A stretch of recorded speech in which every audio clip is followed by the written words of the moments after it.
Sentence de Harith Muhasibi.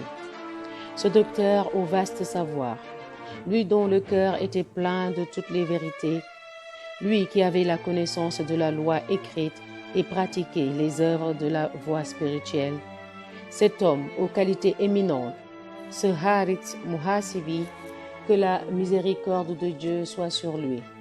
Très savant, ayant toute l'autorité d'un docteur, il possédait parfaitement la science de la forme et du fond.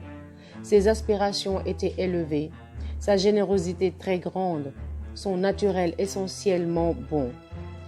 Menant une vie austère, possédant le don des miracles, il était accompli dans la science de la vie spirituelle.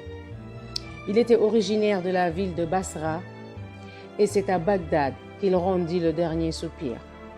Lorsqu'on plaçait devant lui un mets d'une légitimité douteuse, les veines de sa main se contractaient et il reconnaissait ainsi que ces mets étaient illicites.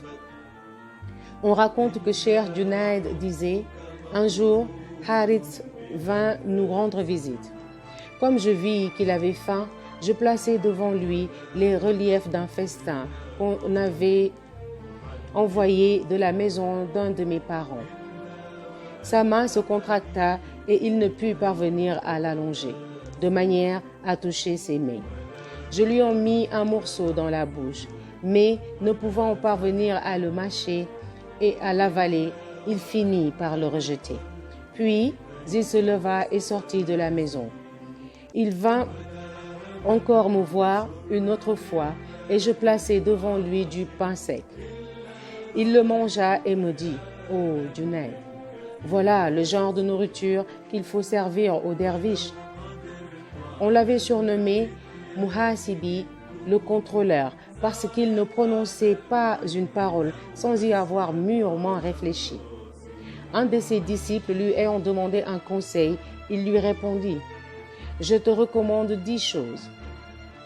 1. Ne fais point de serment en prenant à témoin le nom du Seigneur très haut, soit en vrai, soit en faux. 2. Ne profère jamais en mensonge. 3. Si tu prends un engagement envers quelqu'un, sois fidèle à le remplir. 4. Ne laisse jamais tomber une malédiction sur personne, quand bien même tu serais victime d'une injustice. 5. Si quelqu'un te fait du mal, ne lance pas d'imprécation contre lui. C'est le Seigneur très haut qui se chargera de le rétribuer suivant ses mérites. 6. Ne donne jamais ton témoignage au sujet des actes de quelqu'un, soit en bien, soit en mal. 7. Ne prémédite jamais une mauvaise action, soit en public, soit en secret, et préserve ta personne de toute souillure. 8. Ne fais pas porter à un autre la charge qui te revient. 9. Retire ta confiance aux créatures et mets-la dans le Seigneur très haut. 10. Considère-toi comme de moindre valeur que tous les autres. Il disait encore, pratiquer la patience, c'est savoir servir de but aux flèches de l'adversité. Pratiquer la soumission, c'est tendre le cou aux arrêts souverains qui viennent de Dieu. L'amour de Dieu consiste à ne pas prêter l'oreille à d'autres paroles que la sienne.